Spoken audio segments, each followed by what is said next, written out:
اهلا بيك عزيزي المشاهد. رجعنا بالحلقة الثالثة من حكاية ميلي. عايزك بس قبل ما نبدأ انمي النهاردة تدعمنا باللايك والشير وتفعل زر الجرس كمان عشان تشوف معايا كل قصص الانمي الجديدة بإذن الله. المهم فتح مخك معايا، يلا بينا نبدأ انمي النهاردة. عرفنا في الحلقة اللي فاتت ان قطاع الطرق وصلوا لقرية مورتلين اللي متجمع فيها كل سكان القرى المجاورة، لكن عشان ميل طفل ذكي حط خطة جامدة وقدر في الاخر بالسحر بتاعه يقضي على كل قطاع الطرق دول بالزعيم بتاعهم. ده ملخص سريع جدا للحلقة اللي فاتت. هتظهر لك الحلقة اللي فاتت في علامة الاي اللي فوق وهكتبها لك كمان في الوصف. بنكمل بقى قصتنا بجندي من القرية راح لبيت كاسرول وبيقول لمراته انهم فازوا على قطاع الطرق، بس ميل اتصف دراعه. بتقلق عليهم جدا وبتنصدم من اللي سمعته، بس بنتها بتطمنها وبتقول لها ان هو اكيد خدش بسيط. في نفس الوقت ميل بيبقى واقف بين سكان القرية بيقسم المحاصيل اللي جمعوها عليهم، وهنا بنشوفهم مربطين قطاع الطرق بالزعيم بتاعهم عشان يحبسوهم كلهم في مكان واحد عقبال ما ينفوهم في حتة بعيدة. وكاسرول بيبدأ يكافئ كل القواد اللي ساعدوه في القضاء على قطاع الطرق دول، وكمان كافئ صحاب ميل وشكرهم على اللي عملوه، وادى كل واحد منهم سيف صغير وكيس دقيق. وهم ماشيين كيس الدقيق بيبقى تقيل جدا عليهم، فبيجي ميل عشان يساعدهم وبيشكرهم على مساعدتهم ليه وانه من غيرهم مش عارف كان هيعمل ايه. وميل هنا بيبقى مبسوط جدا لان مفيش حد مات من قريته وهيعرفوا يرجعوا لحياتهم الطبيعيه من تاني. وبعد كده مارك بيوصل للبيت وبيوري امه واخواته الجايزه اللي حاكم الاقطاع كسره اللي اداها له، وهنا امه بتحضنه وبتشكر ربنا ان هو رجع بالسلامه. بعد كده لومي بتروح لجدها اللي بيستقبلها بالاحضان عشان فخور بيها واللي عملته على الرغم من سنها الصغير ده. وبنشوف بعدها مجموعه من اهل القريه جايين عند جد لومي ومعاهم هدايا، وده بمناسبه انها ساعدت الحاكم في التخلص من قطاع الطرق. ولما بيدخلوا بيتفاجئوا ان ميل موجود وبيشكروه على اللي عمله هو وابوه وبيعرضوا عليه ان هو يجي يحتفل معاهم. وفعلا بيبدأوا يحتفلوا والناس الكبيرة بتشرب نبيذ والأطفال بيشربوا اللبن. وهنا ميل بيبقى مطمن على الآخر وبيقول لنفسه إن هو جه الوقت بقى عشان يعمل الحاجة الوحيدة اللي هو بيحبها وهي الحلويات، وبيقرر إن أول حاجة هيعملها هي فطيرة البونكا. وهو بيسرح بخياله لومي وماركو بيسيبوه وبيقرروا إن هما يروحوا لقطاع الطرق ويشوفوهم وهم مسجونين. ولما بيروحوا هناك الحراس اللي واقفين بيزعقوا لهم وبيطردوهم من المكان لأن المكان ده مش أمان للأطفال اللي زيهم، فبيتضايقوا جدا وبيمشوا بعيد. بس بتيجي فكره جهنميه لمارك وبياخد لومي وبيستخبى ورا شجره كبيره وبيبتدي يحدف المكان اللي فيه البلطجيه بالطوب. والحراس هنا بيفتكروا ان فيه هجوم عليهم وبيروحوا ناحيتهم. وبعد كده لومي ومارك بيخشوا المكان بعد ما الحراس مشوا وبيتفاجئوا بزعيم قطاع الطرق هو اللي قدامهم. والزعيم هنا بيقول لمارك ان السيف اللي معاه ده بتاعه، وبيضحك عليه وبيقول له انه كده كده ميت وعايز قبل ما يموت يعلمه ازاي يستخدم السيف اللي معاه،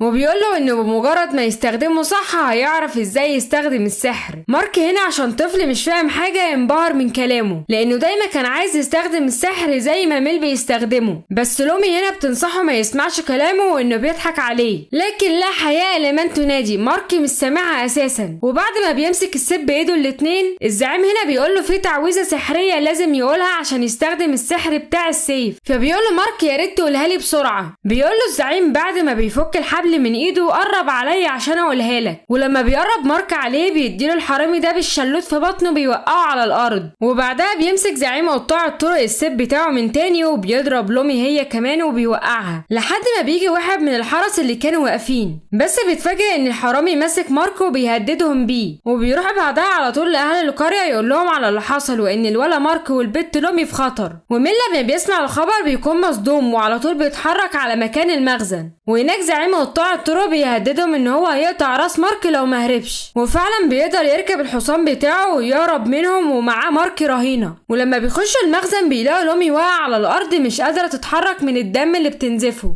فبيؤمر ميل واحد من الموجودين ان هو يوقف النزيف بسرعه قبل ما تموت. ولما بيخرج بيسأل الحراس عن مكان الزعيم وبيعرف ان هو هرب ناحيه الشرق، فخد حصانه بسرعه وراح وراه. واثناء الطريق بيبقى متاكد ان الزعيم مش هيقدر يهرب لناحيه الشرق، وده ببساطه عشان في فخ هناك سكان القريه كانوا عاملينه مش هيعرف يعدي منه. هو بيقول ميل لنفسه ان ممكن يستخدم نفس السحر اللي استخدمه قبل كده على قطاع الطرق اول مره، وده عشان ينقذ صاحبه مارك. وبعد كده واحد من سكان القرية بيروح لكاسرول وبيقوله على المصيبة اللي حصلت. فبيهزقه شيتسي وبيقول له ازاي تسمح لميلي يروح لوحده ورا الحرامي. وهنا كاسرول بيمسك سيفه وبيقرر يروح ورا ابنه عشان يلحقه. وشيتسي بيقول له لو القرويين عرفوا باللي حصل وان زعيم قطاع الطرق بنفسه هرب، معنوياتهم هتبقى في الارض ومش هيعرفوا يقفوا قدامهم تاني. وبينصحوا انه يروح يطمن القرويين ويظهر لهم ان هو قوي ومفيش اي حاجه حصلت. بنرجع بقى لزعيم قطاع الطرق وهو ماسك ماركو ومش عايز يسيبه، بس لحسن الحظ بيقابل الفخ اللي ميل قال عليه وبيتكعبل من على الحصان وبيقع على الارض. في الوقت ده بيوصل ميل للمكان وبيقرر يواجه الحرامي بالسيف اللي معاه، وبيفتكر نصايح ابوه ليه في التدريب وازاي يبارز صح وبشجاعه. والزعيم هنا بيسخر منه وبيقول لنفسه ده مجرد عيل صغير معفن هيموت من اول ضربه. وفعلا بتبدا المبارزه ما بينهم وبيعرف ميل يتفادى ضرباته بصعوبه. ومارك هنا بيقول له يرجع ويسيبه لوحده وهو يستاهل كل اللي حصل له، بس ميل بيوعده ان هو مش هيتخلى عنه غير لما يقتله ويخلص عليه. في نفس اللحظه بيهجم الزعيم على ميل بشكل غير متوقع وبيكسر السيف بتاعه نصين. بعد كده بتنقل المشهد بينا بسرعه لشيتسي وهو بيستخدم السحر بتاعه عشان يلاقي ميل، بس كل ده من غير اي فايده. وبيبدا ينادي عليه بصوت عالي يمكن يسمعه، وساعتها بيلاقي سيف مقسوم نصين على الارض، ولما بيمسكه بيعرف ان هو بتاع ميل وبيحزن جدا عليه وبيفتكره مات.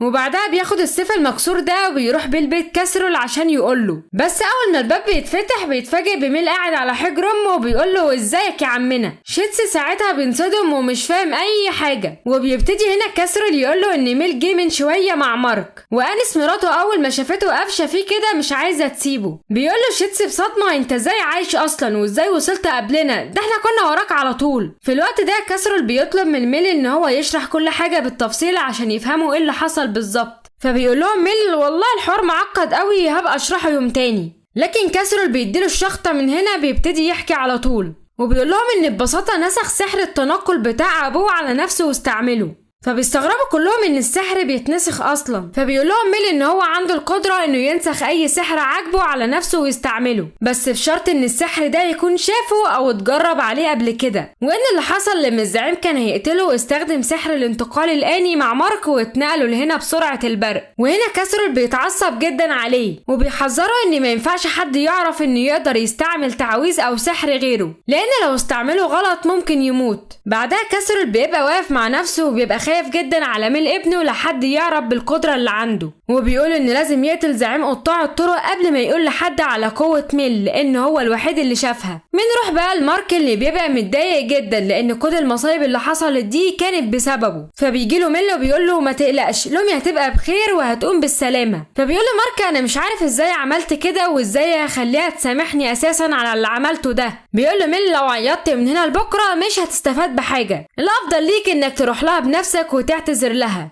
وفعلا بيروحوا هما الاتنين ليها وبتبقى صاحية وزي الفل، ومارك هنا بيبقى محرج جدا ومش عارف يقول لها ايه، وبيسيبهم ميل لوحدهم وبيروح للمطبخ عشان يعمل لهم حلويات ويحتفلوا ان هما رجعوا بالسلامة. وميل هنا مبسوط جدا لانه بيعمل اكتر حاجة هو بيحبها في حياته. وفي الوقت اللي مارك ولومي بيتصالحوا فيه بيشموا ريحة جميلة جدا، وطبعا دي ريحة الحلويات اللي ميل عملها. ولما بيدوقوا هما الاتنين فطيرة البونكا اللي عملها انبهروا جدا من طعمها. في الوقت ده بيخش ابو لومي عليهم وبيشاركهم فطيرة البونكا اللي عملها ميل وبيعجب بيها جدا، وبيتأكد ميلي ان الحلويات هي الحاجة الوحيدة اللي بتخلي الناس تبتسم. يا ترى ايه اللي هيحصل بعد كده؟ هنشوف بكرة في فيديو نازل في نفس الميعاد بإذن الله. ما تنساش بس اللايك بتاعك الجميل والاشتراك والكومنت عشان القناة تكبر وتحمسوني انزل كل يوم. سلام.